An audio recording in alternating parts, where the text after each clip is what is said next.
So NAVA stands for Neurally Adjusted Ventilatory Assist, and quick physiology review to go over this particular slide. When we breathe, we send a signal down our phrenic nerve. The phrenic nerve then innervates the diaphragm. That innervation comes in the form of pulses that hit the diaphragm. And once the diaphragm is innervated, then there's an electrical wave that goes over the diaphragm that's called the depolarization of the muscle. And that's basically the same physiology that occurs with the heartbeat. You know, the heartbeat has the SA node and the VA nodes, so the signal is sent out from those nodes and it innervates.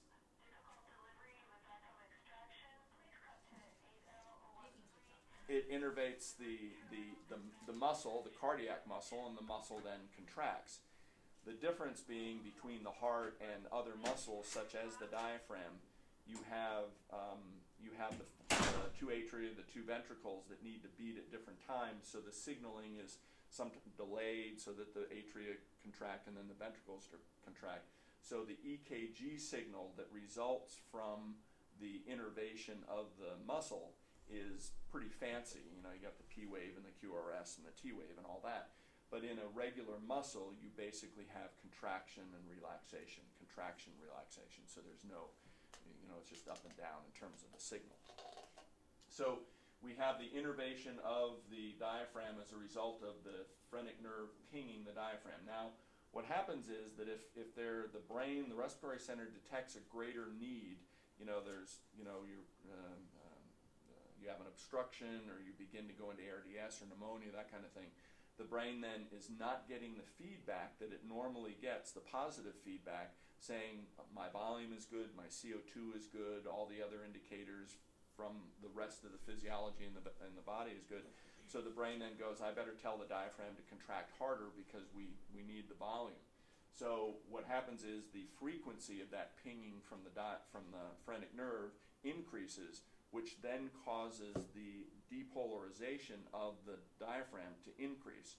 So there's a greater depolarization, greater electrical activity, and then consequently the diaphragm contracts harder, and so that if there's an obstruction, we can move air past that obstruction. So, so in this case, what we've introduced. Oh, do you have that pointer?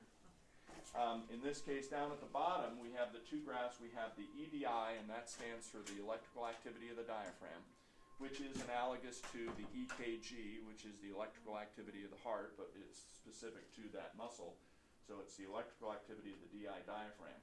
So in normal ventilation, when there's no disease present, the EDI in all of us, it can be measured in microvolts, and it's measured in, for all of us, a normal is about 10 to 15 microvolts. So if we all had catheters in now and we were measuring the electrical activity of our diaphragms, it would be 10 to 15 microvolts.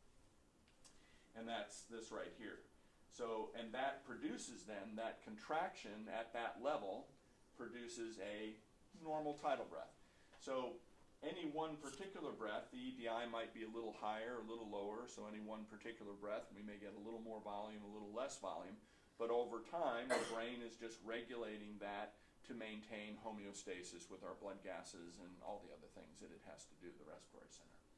So then if something should happen to our lungs in the sense that our compliance has been compromised, our resistance has been compromised because maybe we have a developing pneumonia or an obstruction, the Herring-Brewer reflexes that monitor stretch that are attached to the vagal system and other receptors in the body, such as hydrogen ion receptors, the carotid body receptors, aortic body receptors, all that, they read saying something's wrong, and they're sending signals back to the respiratory center saying, respiratory center, you better tell the diaphragm to contract harder because I'm not getting the volume that I need to maintain normal blood gases. So in that case, the EDI goes up to maintain a normal tidal volume.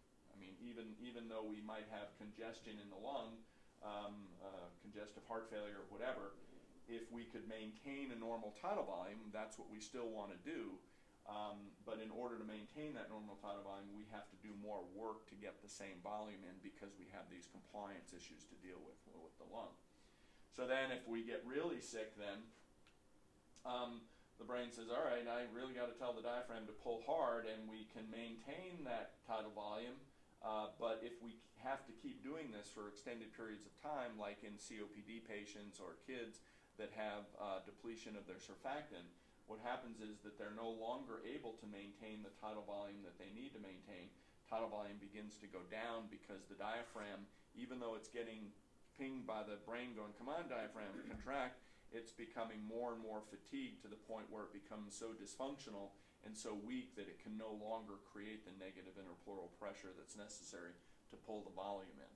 So, so the volume goes down, and if it keeps going down, that's, quote, respiratory failure. And when we intubate somebody in respiratory failure, what we end up putting them on a ventilator, and when we put them on the ventilator, we do what we call unloading the diaphragm. We unload the respiratory center, the lung and the diaphragm, by providing pressure support or pressure control or some volume, so that then the brain goes, oh, okay, I seem to be getting what I need, and so the brain then begins to lower the electric, the impulse down the phrenic nerve. The diaphragm is not contracting as hard because we're doing the work with the ventilator, and the diaphragm begins to recover because it doesn't have to work as hard. The diaphragm muscle is very resilient, and even though it may be significantly fatigued, if you take the load off the diaphragm for a short period of time, relatively short period of time, the diaphragm can recover, much in the same way as our biceps can recover, our triceps or legs or whatever can recover after we've exercised. Because, you know, if we're holding a bucket of water and we say, okay, hold it out as long as you can, I bet the electrical activity is going, you know, really high, you know, but eventually the muscle just says, Jim, I can't do it anymore, and I just drop the bucket. So, but after I let my muscle rest, now I can pick the muscle up and hold it again for a while. So muscles can recover quickly, but we just have to provide a way to unload them so that we can not only allow the muscle to recover, but also to get rid of the congestive heart failure or the replace surfactant, or do what else we need to do to get rid of whatever the compliance issues were or the other issues associated with the lack of ventilation. Another obvious thing to say is if everything is fine, but we just give you some sedation, what's going to happen? Well, you're going to begin to put the respiratory center to sleep. The respiratory center then doesn't send the signaling down to the diaphragm as well. Eventually that signaling stops if you get too much sedation, and then there's no diaphragmatic activity at all. So in those cases, we'd have to put you on a ventilator. We didn't necessarily have to unload the diaphragm in that scenario, but we just have to support you until the sedation wears off. So and that whole concept of that feedback mechanism of the signal going down, the lungs expanding, the Herring-Brewer, other receptors saying, okay, this is what I want, then those signals go back to the brain, so we have this feedback loop that goes round and round, with the respiratory center always listening to the feedback that it's getting from the rest of the body, and it will determine then how hard to contract the diaphragm.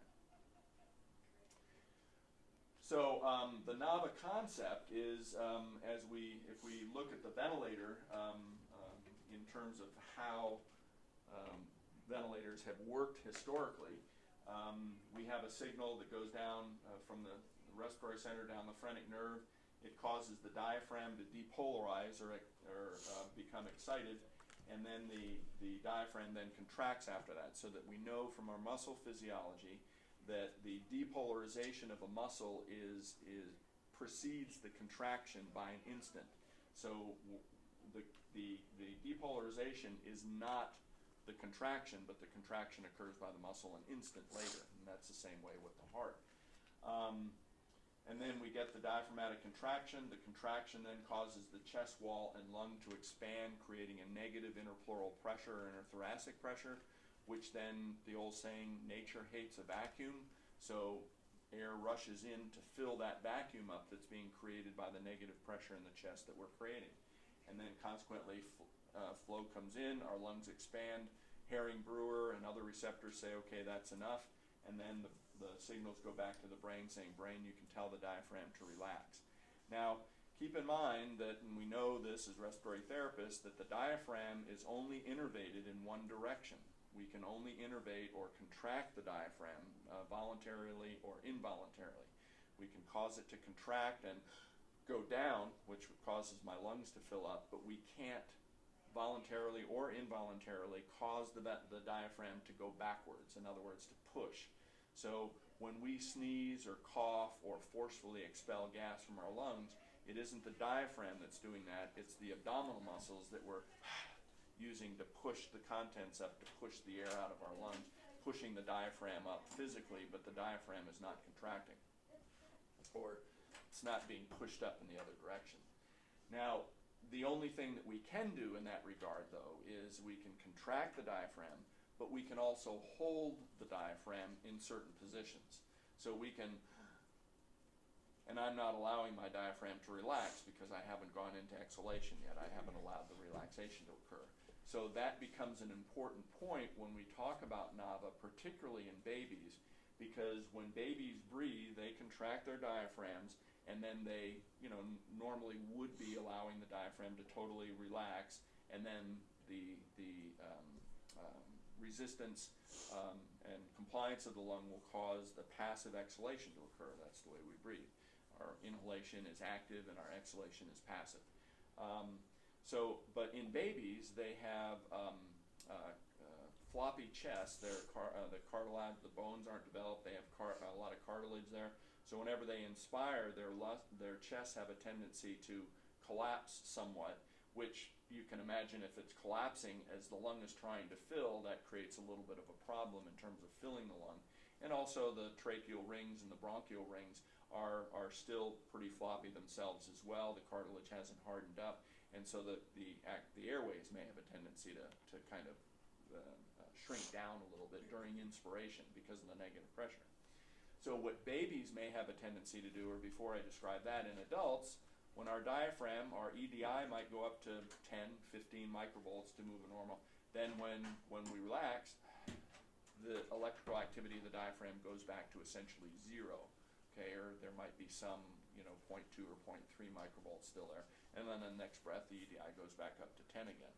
With a baby, particularly a neonate, a real small little peanut, because of this problem that they have collapsing the chest, when they breathe in, they'll breathe in, but they may maintain some tonic activity of the diaphragm.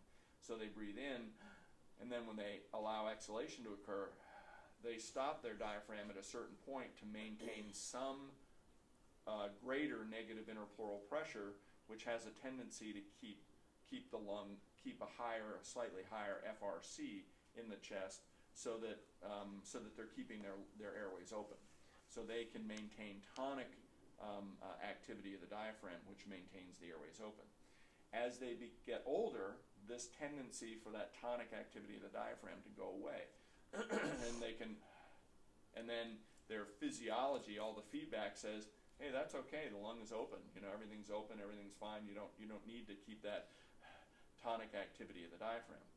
Now, if I were to stick a knife between one of your ribs now and open one side of your chest up to atmosphere, your lung would collapse, it would go down. So your physiologic response would be to breathe like this, not allowing your diaphragm, because what you're trying to do is inflate your lung, but you can't because it's open to atmosphere. You need that negative pressure to inflate the lung.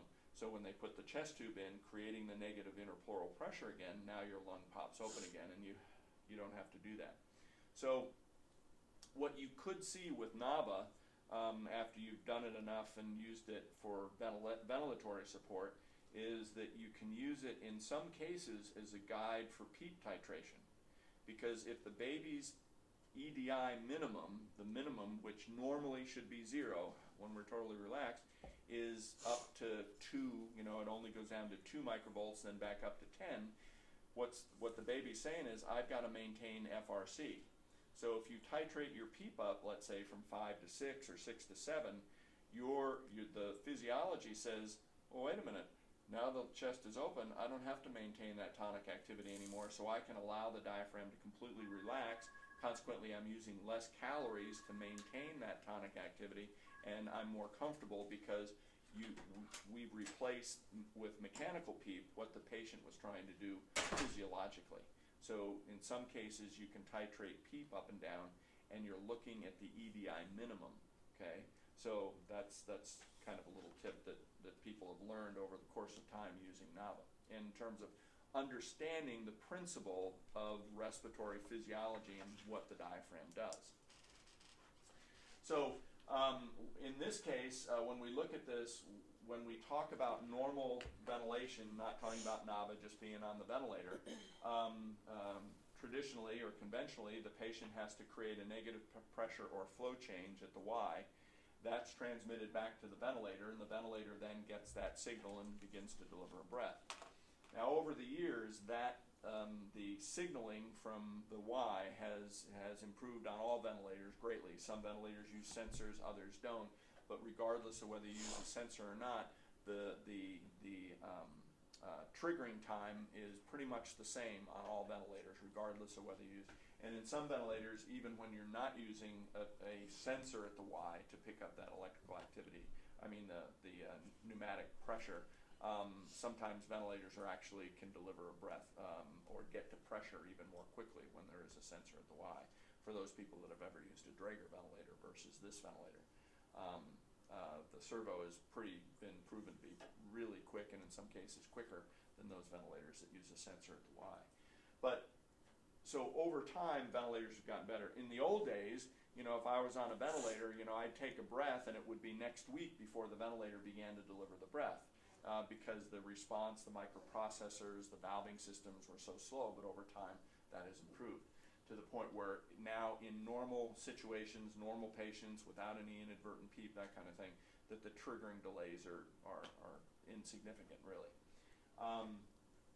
However, when you have situations like you have inadvertent PEEP, or you're delivering too much volume to your patients, you're creating too much pressure in the chest, the rate is too high, so they can't get all the volume out before we want to take the next breath in, what we have to do is overcome the existing positive pressure in the chest with our negative pressure before we can create any flow or volume change here, which in turn is going to cause our trigger event to occur.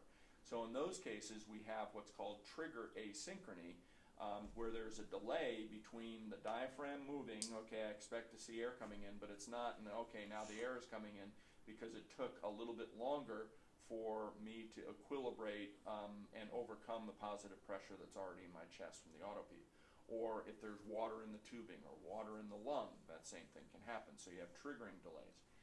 Now, once the ventilator then triggers, ventilators are in pressure control or volume control or whatever the mode happens to be, but essentially all the designers of ventilators, they were always saying, well, we need to get the ventilator to pressure as quickly as possible once the trigger event occurs. So in order to do that, flow rushes in, we get to the pressure of 15 or whatever we happen to set in our infinite wisdom, and we get to that pressure. But who's to say that once I trigger the ventilator or a baby triggers the ventilator that they want the flow delivered that quickly? So in some cases you'll see flow coming out, the ventilator triggers, but the baby will be doing this, pushing their tummies out, because what they're doing is pushing their diaphragms up, because they're essentially saying, whoa, what is all that flow and pressure coming at me so quickly? The receptors in the airways are saying flow is coming in too fast, I don't like it coming in that fast, I want to come in slower, so the patients are pushing back, trying to control the amount of flow and pressure coming in at that rate. We have limited control over how aggressive the ventilator can deliver those breaths by using our rise time, and maybe the pressure is too high, we can adjust pressure, but otherwise we don't really have a whole lot of control. And if we do, it's control only for that particular breath, because on the next breath they may want more or less flow and get to pressure quicker or slower. So having described it that way, we would call that flow asynchrony, because the patient wants more flow or less flow, so they have to pull harder or push back because they don't like the flow that's coming from the ventilator. And then finally, when we're in a control mode where there is an I time associated with that, in our infinite wisdom, we put everybody at, 0.4 seconds or 0.35 seconds in the NICU world, and maybe a little higher in the pediatric world. And in the adults, we put everybody at 1 second. Now, we know that if they're breathing faster, we might have to shorten their I time and adjust it. But for the most part, once we set it, based on our judgment, that's where the patient sits. So at the, if I'm on the ventilator and the I time is set at 1 second, what is going to happen if I want to exhale at the end of, let's say, 0.85 seconds? Well, the ventilator is going to basically say, sorry, Jim, you can't exhale because I can't let you exhale until 1 second occurs. So I begin to push back, and at the end of the pressure wave, you'll see a little spike going up, which indicates that I'm pushing back before the I time is done, and that is called termination asynchrony, where I'm frustrated because the ventilator is not listening to me. I want to exhale now, but it doesn't unless I push hard enough and I hit the upper pressure limit. Then the ventilator will dump and go to exhalation right away. But maybe in another case, I go, okay, I wanted a short one, but now I want to take a 1.5 or a 2 seconds long I time. The ventilator says, sorry, Jim, it's set for 1 second, and you're only going to get 1 second whether you like it or not.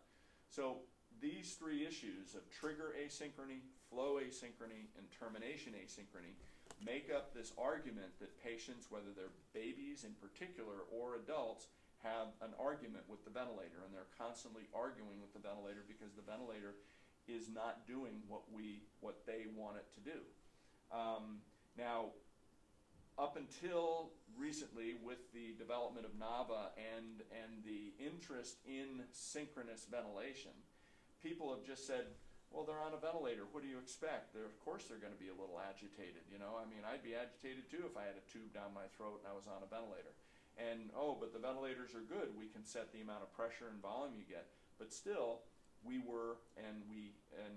studies have shown that 25 to 50% of all patients that are on ventilators are continuously asynchronous with the way the ventilator is set, in spite of our best efforts to improve that.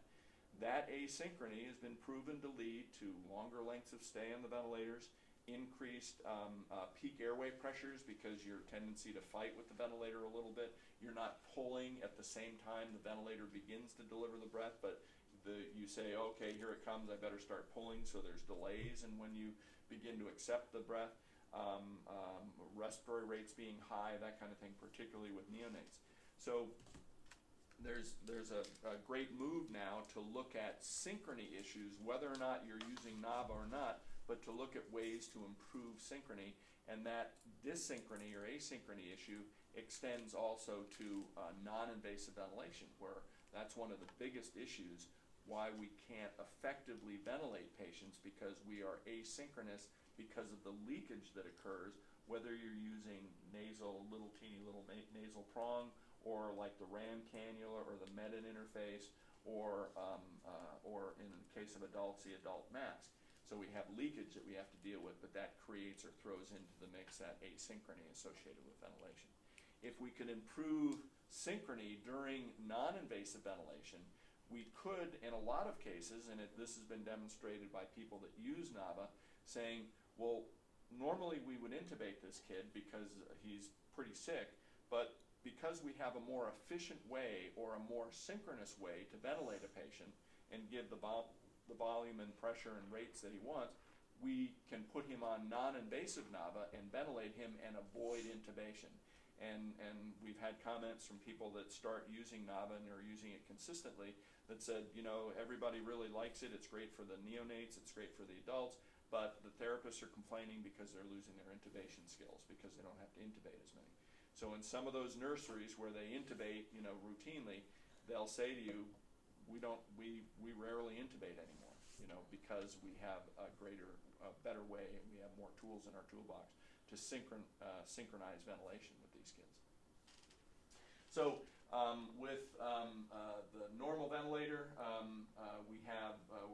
this is our current technology, but with NAVA, what we're doing is we're intervening and we're picking up the electrical activity of the diaphragm still when it's in the electrical form. So you can imagine that electricity travels much faster than a pneumatic impulse that would be created at the Y, and consequently the ventilator delivering breath. So if we're picking up the electrical activity of the diaphragm, we can begin to deliver the breath at the same time, or almost at the same time, the brain intends it to be delivered. That being the case, we've eliminated trigger asynchrony. Furthermore, with NAVA, and really the hallmark of NAVA, initially people may think, oh, well, it's just a new triggering device. It's a way to improve the efficiency of the trigger. But that's really not, that's important, but the most important aspect of NAVA is flow asynchrony. Because in normal ventilation, when you trigger the ventilator, let's say you're in pressure control or pressure support, the ventilator is programmed to get to that pressure pretty quickly. And once it's triggered, it just goes. It really doesn't have any regard for the way the diaphragm continues to contract. It doesn't have any regard for the brain's desire to bring flow in at a certain rate, or maybe during the delivery of the breath have the rate kind of go up and down a little bit because there's some sensitivity issues with the way the airways are. So with a conventional mode, you get hit with that and that flow, whether you like it or not. The way NAVA works, its trigger, although there's a trigger with NAVA, it's a trigger threshold, as we can also define a trigger threshold for pressure support. So once you hit -1 or you hit that flow trigger, the ventilator triggers. So we could say that that's a threshold. But in this sense, I'm using a threshold as that once the EDI gets to the trigger point, and you'll see this when we get there, what happens is the ventilator now, the only other button that we have to learn about NAVA is what's called the NAVA level. And that's the multiplier at which the ventilator is going to deliver the pressure support commensurate with the rise of the electrical activity of the diaphragm as it travels up to its 10, let's say, that's what its peak will be on a particular breath. So what happens is your EDI is 0, and then when you hit the trigger threshold, which might be 0.5 microvolts, the ventilator then begins to deliver the breath and multiplies. Let's say the NAVA level is at 1, and this might be a little abstract for you right now, but you'll see it in a minute. But as the EDI goes up, the ventilator delivers 1 times 0.5 or 0.5 centimeters of support. But then it goes up to 1, and at 1 times 1, it delivers 1 centimeter support, and then 2 centimeters, and then 3 centimeters, 4 centimeters. So what's happening is the ventilator is following the depolarization of the diaphragm as it's contracting. So if it's following the depolarization of the diaphragm depolarization is created or initiated by the brain. And the brain says, all right, Jim, I want you to breathe like this. So air came in like this. Or the brain says, breathe like this. So consequently, air, or the flow of gas with NAVA, will be delivered exactly the way the diaphragm is contracting on any one particular breath and during the breath. But with conventional triggering on a ventilator and pressure control, pressure support, once the trigger occurs, the ventilator goes to the pressure. And as we said, we have a little control over it with the rise, but it's essentially kind of like flushing a toilet. Once you flush it, it flushes, right? You can't kind of control the flush, you know. So here, you can't control the delivery of the gas in conventional, but in NAVA, the brain is actually controlling the delivery of the gas as it intends that gas to be delivered for whatever reason. It could be it needs to slow the delivery down because it knows that there's some obstruction to gas flow, and so slower flow means more laminar flow, so the brain pulls it in more laminar so it can more effectively ventilate. Or if it needs, you know, delivered fast because there's CO2 issues, it'll pull it in fast.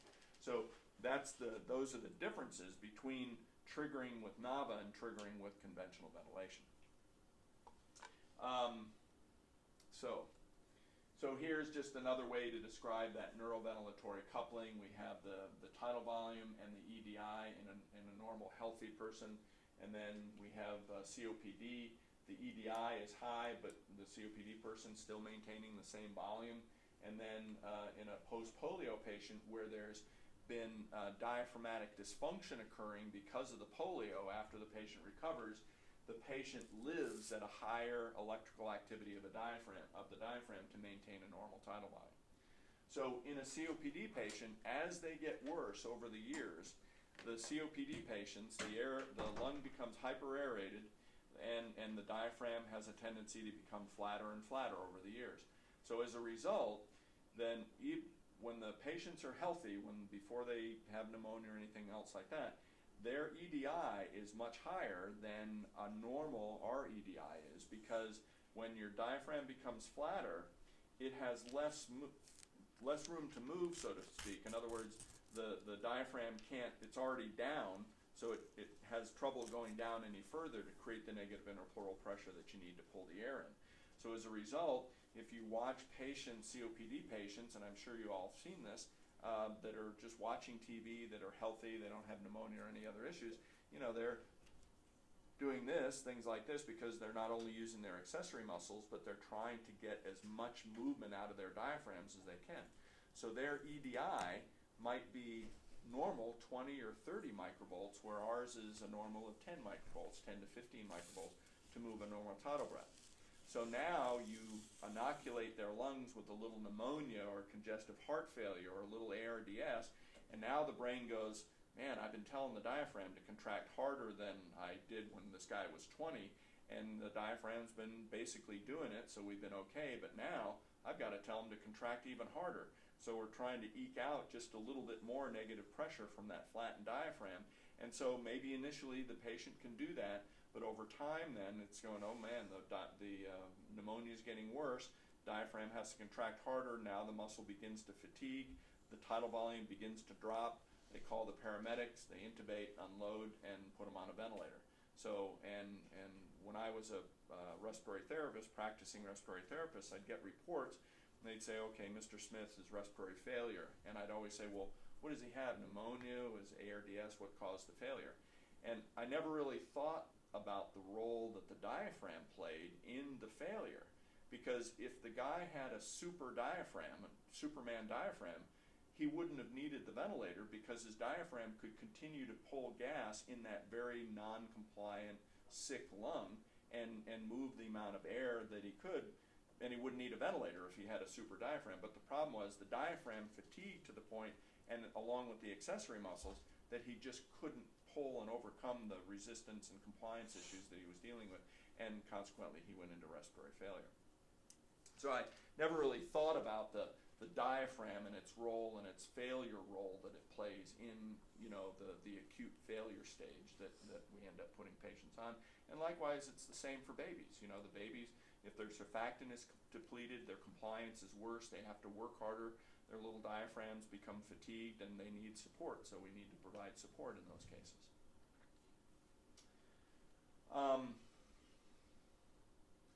So this is just the research that was done, and this guy Sinderby right here, he's the inventor of NAVA, Christer Sinderby.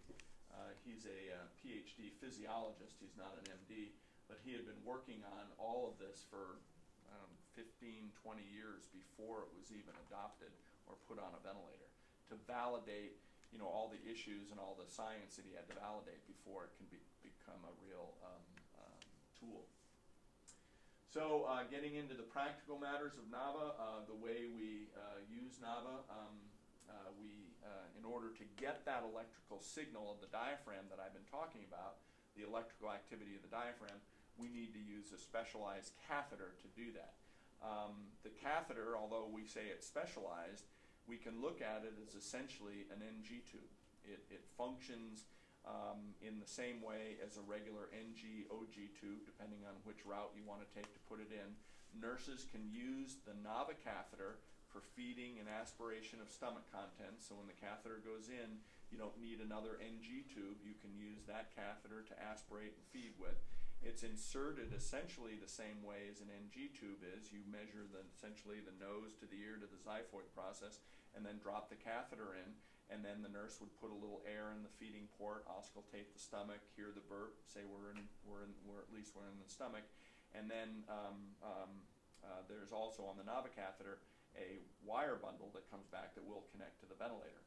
Now, the catheter, the EDI as it's called, or NAVA catheter, has 10 teeny little electrodes that are a little bit back from the tip of the catheter, and those little electrodes are thinner than a human hair.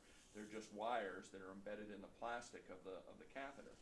Those wires are functioning in the same capacity as patches do when you put them on the chest to pick up the EKG of the heart, but what we're going to be doing is picking up the, quote, EKG, or the EDI, of the diaphragm, because those electrodes are going to be sitting right at the level of the diaphragm, picking up the electrical activity of the diaphragm, and then bringing that signal right to the ventilator.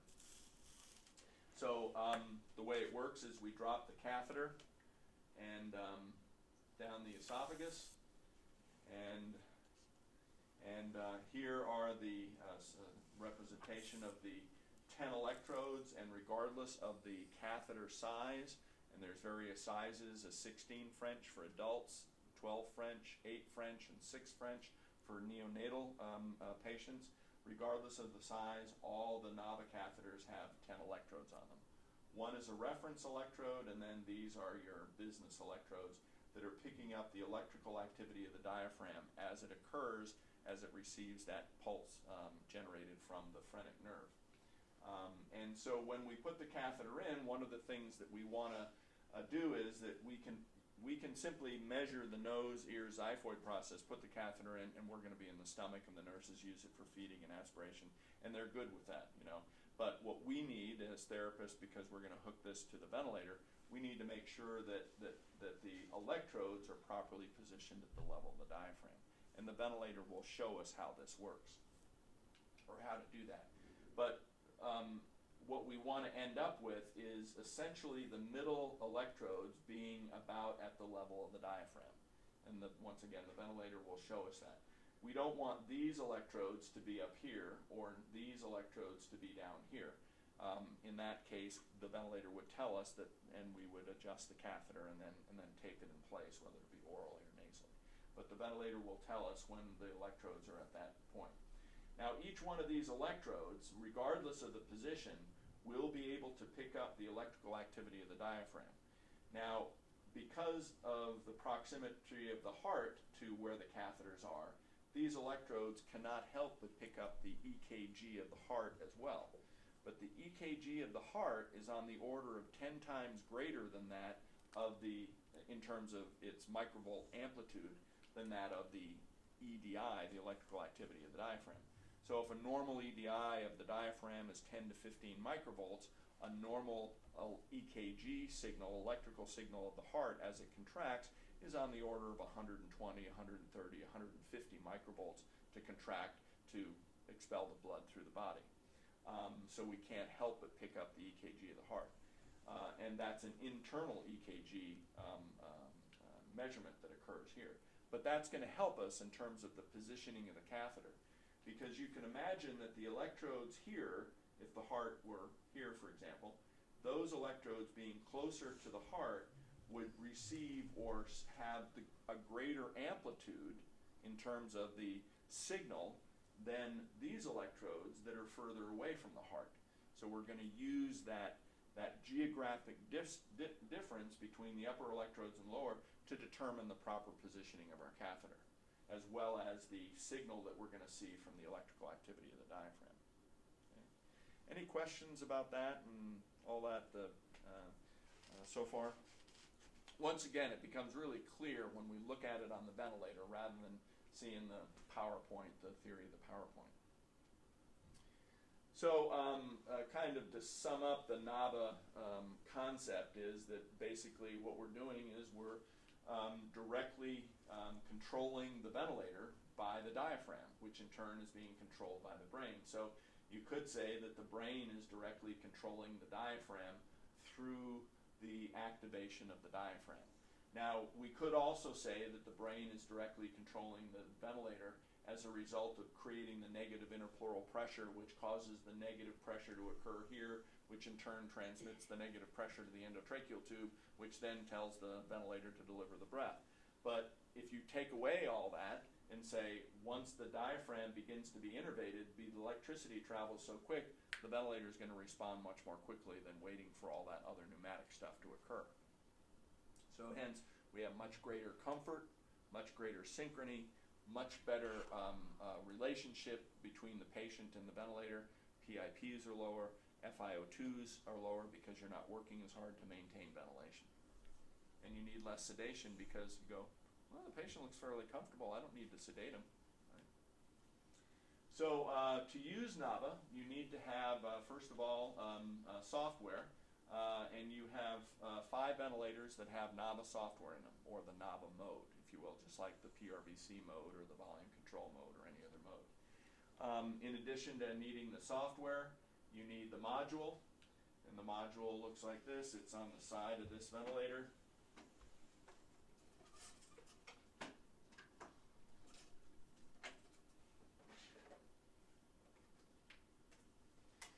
and this is the NAVA module. The NAVA module is essentially the same thing as the brick that you would put into the EKG monitor that you would hook the leads to, that would bring the EKG signal into the monitor. But in this case, we call it the EDI module, and we're hooking the lead, the catheter to it, which brings the electrical activity of the diaphragm into the side of the ventilator. The software is of the two components that you need. The software is cheaper than the hardware. So what hospitals do, they might have 20 ventilators with software in it and 10 modules so that they can move the modules from ventilator to ventilator. When they need, we got to put this guy on NAVA, we're going to put this person on NAVA. Problem with that is, you go, where is the module, and you have to go module hunting. In your case, we had that problem early on, but what they've done is they've tagged the cable to this, and then hopefully plus you have 5 modules, 5 ventilators, so there's really no need to pull them out and move them from ventilator to ventilator. Is that for PICU and NICU, or just? Pardon? Is that only 5 for PICU and NICU? Yeah, 5 total for the whole hospital, and the adult world, because Dr. Haley and other docs have used NAVA for adults on occasion. So. The goal is to keep 2 in PICU, 2 in NICU, and have 1 flipped. Okay. We recently installed 90 ventilators at the Virginia Commonwealth University Medical College of Virginia, and all 90 of them have NAVA, and they have 25 of these, and they're being used all over the hospital in the adult areas, the NICU and the PICU areas. So, but they're just kind of learning how to deal with, where are the modules? What are we going to do with the modules? Should we keep them in a cabinet? Should we keep them in the ventilators? How are we going to do that? So. Now, in addition to the module, you have the cable, and the cable then, one end plugs into the module, the other end then is what's plugged into the catheter, and I'll show you that in just a minute.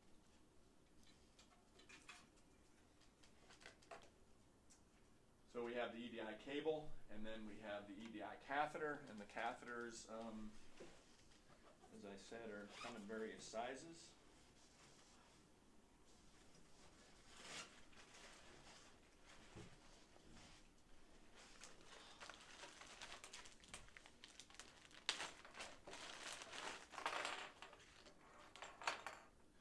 This is a 6 French catheter. So this is a 6 French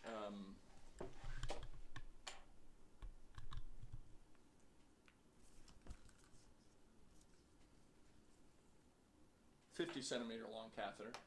So it's 50 centimeters. There's actually 2 6 French catheters, a 50 centimeter long and a 49 centimeter long catheter. And as I said, they're put in. This is the feeding port that they would use. It's broken, but it's a feeding port. And then a little bit back from the tip are the electrodes. So you can kind of pass that around, take a look at it. Thank you, Laura. And here is kind of teaching board that I made up that's helpful in terms of visualizing how this all works. But this is a 6 French 49 centimeter long catheter. This is a 6 French 50 long, and this is an 8 French 100 long catheter. So these 2 catheters would be used for, neonates, babies, and this might be used for a 400-gram baby, and this one would be used for a, 1 kilogram type baby. And then this would be used for a, 6-month-old or 1-year-old catheter or patient, because they've grown a little bit. But what this really shows is that all the catheters, as I said, have the same number of electrodes and where those black dots are.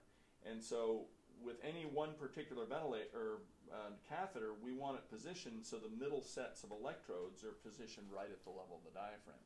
So from this visualization, you can see that once we get the proper position, there's this much more catheter on in the stomach for the bigger kids, and then there's this much, and then just a centimeter difference between the real little kids. Okay? So some people said, well, can we use this catheter for a 1 kilogram kid? And I suppose you could, but you don't know where the tip of this catheter is going to be in that 1 kilogram kid. So that's why you have the 6 French catheters that are a little bit shorter once they're in the stomach. Okay.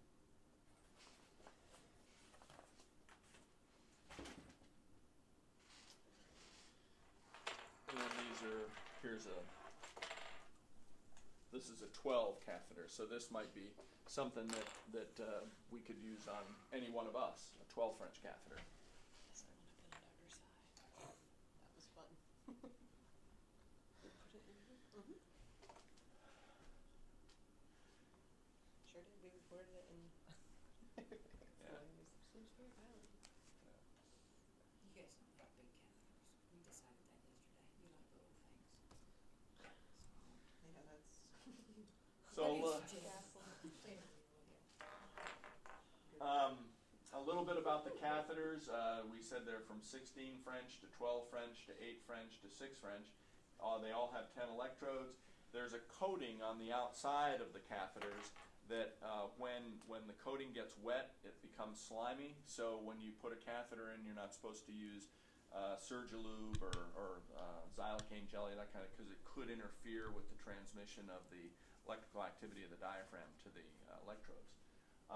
There's a barium strip, so once it's in and you want to confirm placement, you can see the catheter on x-ray, just like a regular NG tube. And then we use them for 5 days, and then they can be used for feeding as well. So that's the cutaway section, and you have the centimeter markings here, so we know what centimeter mark it is. We have the intra-electrode distance, or the electrodes, and then the feeding holes.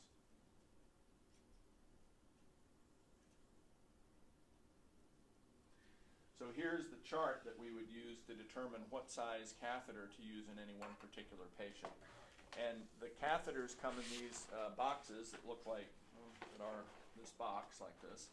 And on the outside of the box, there's that legend on the outside of the box. So, if we were going to, choose to put any one of us on the ventilator or on NAVA, and we could say, well, essentially, or for the most part, the main criteria for selection of the size catheter that we would use in any one of us would be our height, okay? So my guess is that all of us are somewhere around 140 centimeters tall if we were to do our centimeter measurements. I can't remember what the conversion is, so I don't know how many feet and inches that would be. But so in that case, then we could take any one of these 3 catheters, a 16, a 12, or an 8. Okay. Now the 16 and the 12 have 2 feeding lumens, or a feeding lumen and a sump lumen, or a vent in them. So if there's consideration for feeding viscous solution or crushing up pills or that kind of thing, we might say, well, let's put a 16 French, even though it's bigger. It might be more uncomfortable, but we'll put the 16 French in because we've got to, feed them with this stuff. But then you say, well, no, we're not going to feed them at all. They're fine. We just need to monitor their activity of their diaphragm. You could put the 8 French in. It only has 1 lumen, but it's thinner around. It might be more comfortable. The only problem is that this is a little bit harder to get in than this would be because it's a little floppier because it's smaller around. So some of those decisions have to be made when you can have choices. But when you get into the pediatric range, the 1-year-old or the 6-month-old and the 5-year-old, you might use this because their height range is within this area here.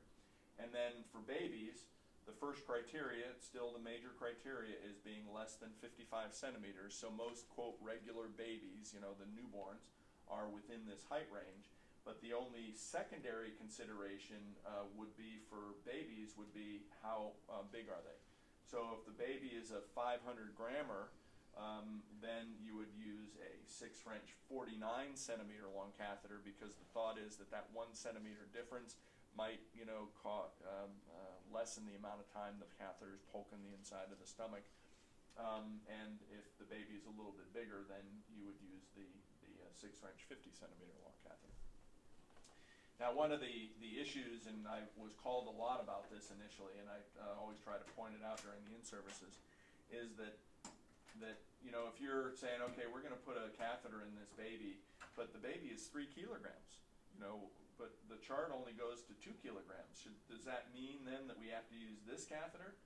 And the answer is, as long as the kid is less than 55 centimeters tall, you will still use this. I would argue with McKay and the people that make these and say that this should be, 6 kilograms, because as long as they're still a regular baby, so to speak, you would still use this.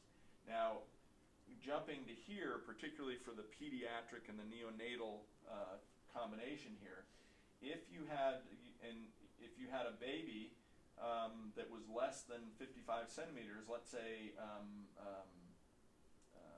54 centimeters, well, this catheter still, by this criteria, could be used on a baby that's 54 centimeters long, actually down to 46 centimeters tall. But if it's a regular baby, you still want to use this catheter, if it's a baby.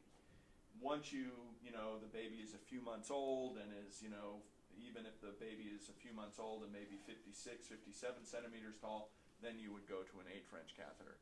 But I think in that range you have judgment, but just, say, I think we can still use the 8 French. The big difference in terms of using the different size catheters, aside from comfort and size of the catheter and the length of the catheter, is the what's called the inter-electrode distance. And although your takeaway, you can forget about IED, the inter-electrode distance, but the point is that if the diaphragm is here and it's a baby, the diaphragm is moving just up and down around one electrode.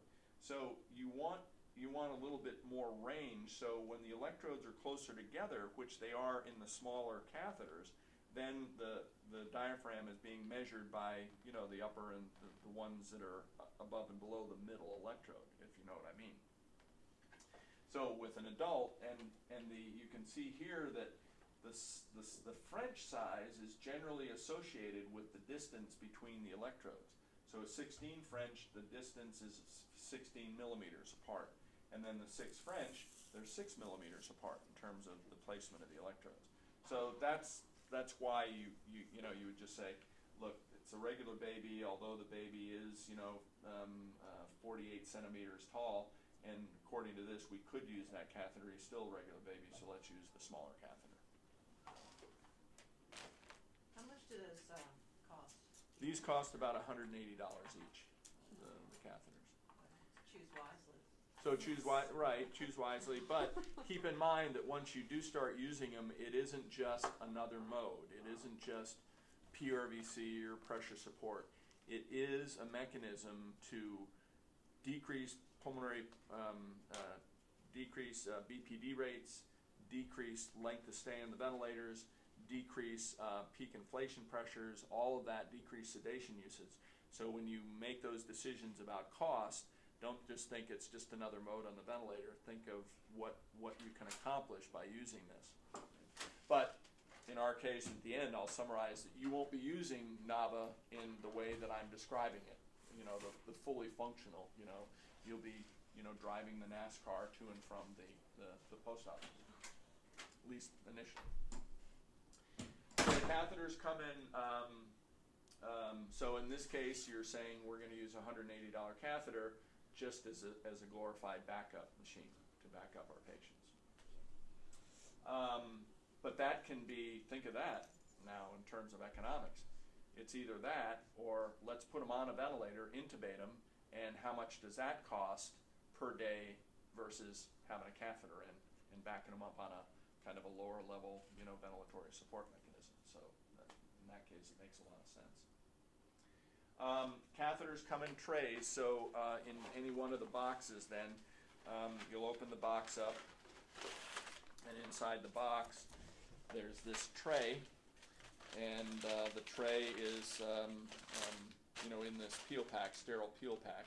So you open the peel pack up, exposing the tray, and then you'll disconnect the tray, or I mean the top of the tray, and exposing the catheter that's neatly packaged inside.